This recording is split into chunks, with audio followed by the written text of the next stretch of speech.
dreamers in this world, but the doers are few. Yeah, the world is waiting for the ones who make their dreams come true. Yeah. Well, hello and welcome to another West Wing Conversations video. Notice the painting I have in the back. It's been a big bestseller for Disney throughout the years because it demonstrates a new perception between Walt Disney and Mickey Mouse, one that most of us never thought about. And I think that's why we're intrigued by it. And again, it presents a new perception. And that's what we'll be talking about some more. I got so many emails and comments wanting more clarification and more discussion about perception, because perception is everything, and what you perceive is what you receive. So tonight's title is Get Rich, Change Your Perception. Now, this is a long message tonight, and it covers the essence of it all. Perception. What you perceive is what you receive. So you may want to pause and return to this video several times.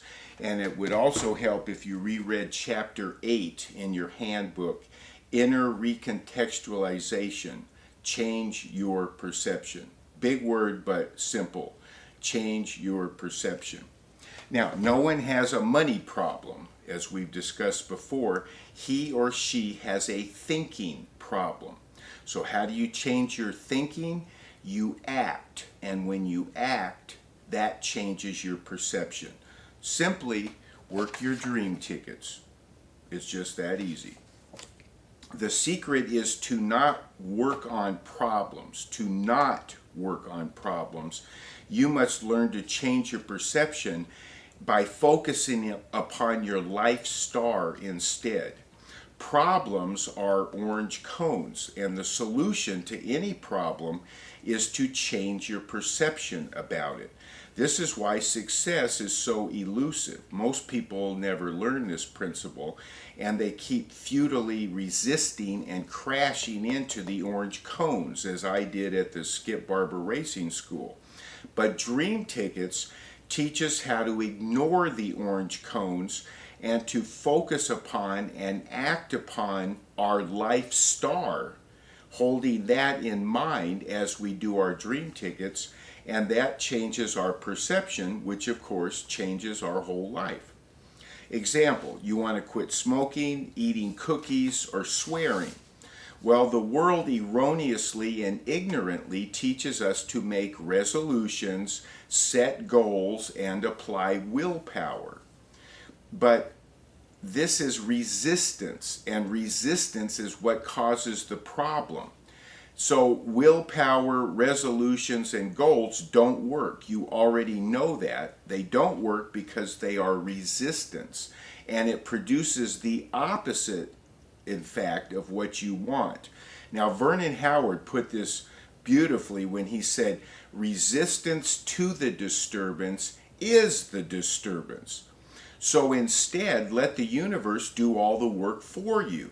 Now, you can learn how to do that by reading and reviewing, and probably going back and referring again to Dr. Hawkins' counting technique on pages 172 to 174 in your handbook.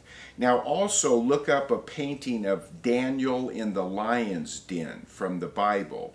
Just Google Daniel in Lion's Den and pull up a painting of this powerful visual, and it teaches us that we need to observe and not resist, and that changes everything. So look that painting up. And again, this is why dream tickets are so special, so powerful, and so fast acting. It's why you do them and what you're holding in mind, your intention or your life star, as you do them. Remember the example of the teenager who lost his contact lens while playing basketball in his driveway? Well, after a brief but fruitless search, he gave up.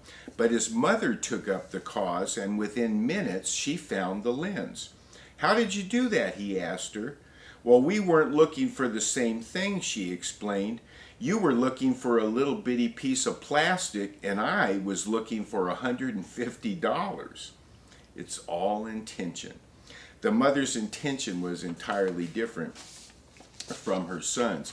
And Sir Francis Bacon, the English statesman, said, "A wise man will make more opportunities than he finds."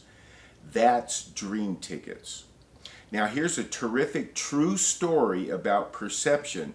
Club member JG from Southern California sent this to me. In Washington, D.C., at a metro station on a cold January morning in 2007, a man with a violin played 6 Bach pieces for about an hour. During that time, approximately 2,000 people went through the station, most of them on their way to work that morning. After about 3 minutes, a middle-aged man noticed that there was a musician playing. He slowed his pace and stopped for a few seconds, and then he hurried off to meet his schedule. About 4 minutes later, the violinist received his first dollar. A woman threw money in the hat without stopping. She just continued walking. At 6 minutes, a young man leaned against the wall to listen to the musician, then looked at his watch and walked away, continued his journey. At 10 minutes, a 3-year-old boy stopped, but his mother tugged at him to hurry along. The boy stopped to look at the violinist again, and again she pulled on his arm, and the child continued to walk, but he kept turning his head back to see and hear the musician.